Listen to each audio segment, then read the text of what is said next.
ஆளுநர் மீது நீதிமன்ற அவமதிப்பு வழக்கு தொடரப்படும் என்று வில்சன் தெரிவித்திருக்கிறார். தமிழ்நாடு ஆளுநர் ஆர்.என். ரவி அரசியலமைப்பு சட்டத்தை அவமதிக்கும் வகையில் தொடர்ந்து செயல்பட்டு வருகிறார் என்றும் குற்றச்சாட்டை முன்வைத்திருக்கிறார். முன்னாள் அமைச்சர் பொன்முடிக்கு சென்னை உயர்நீதிமன்றம் அளித்த தண்டனையை உச்சநீதிமன்றம் நிறுத்தி வைத்துள்ளது.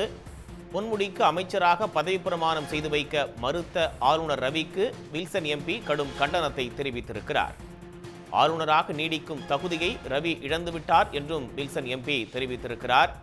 ஆளுநர் ரவி சட்டத்தின் ஆட்சியை சீர்குலைப்பதோடு நீதிமன்றத்தையும் அவமதிக்கிறார் என்றும் எம்பி வில்சன் தெரிவித்திருக்கிறார். ஆளுநர் மீது நீதிமன்ற அவமதிப்பு வழக்கு தொடரப்படும் என்று எம்பி வில்சன் தெரிவித்திருக்கிறார். அண்மை செய்தியாக திரையில் பார்க்கிறோம்.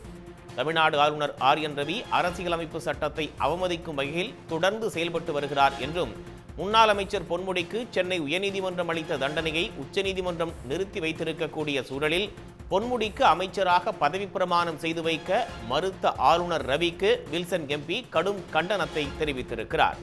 ஆளுநராக நீடிக்கக்கூடிய தகுதியை ரவி இழந்துவிட்டார் என்றும் எம்பி வில்சன் தெரிவித்திருக்கிறார். சட்டத்தின் ஆட்சியை ஆளுநர் சீர்குலைப்பதோடு நீதிமன்றத்தையும் அவமதிக்கிறார் என்றும் எம்பி வில்சன் தெரிவித்திருக்கிறார். அண்மை செய்தியாக திரையில் பார்க்கிறோம். ஆளுநர் மீது நீதிமன்ற அவமதிப்பு வழக்கு தொடரப்படும் என்றும் அரசியலமைப்பு சட்டத்தை அவமதிக்கும் வகையில் ஆளுநர் ஆர்.என். ரவி தொடர்ந்து செயல்பட்டு வருகிறார் என்றும் எம்பி வில்சன் தெரிவித்திருக்கிறார்.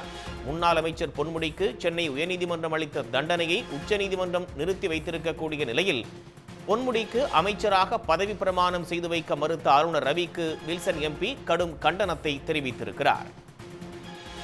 உடனுக்குடன் செய்திகளை தெரிந்து கொள்ள சன் நியூஸ் பெல் ஐகானை கிளிக் பண்ணுங்க.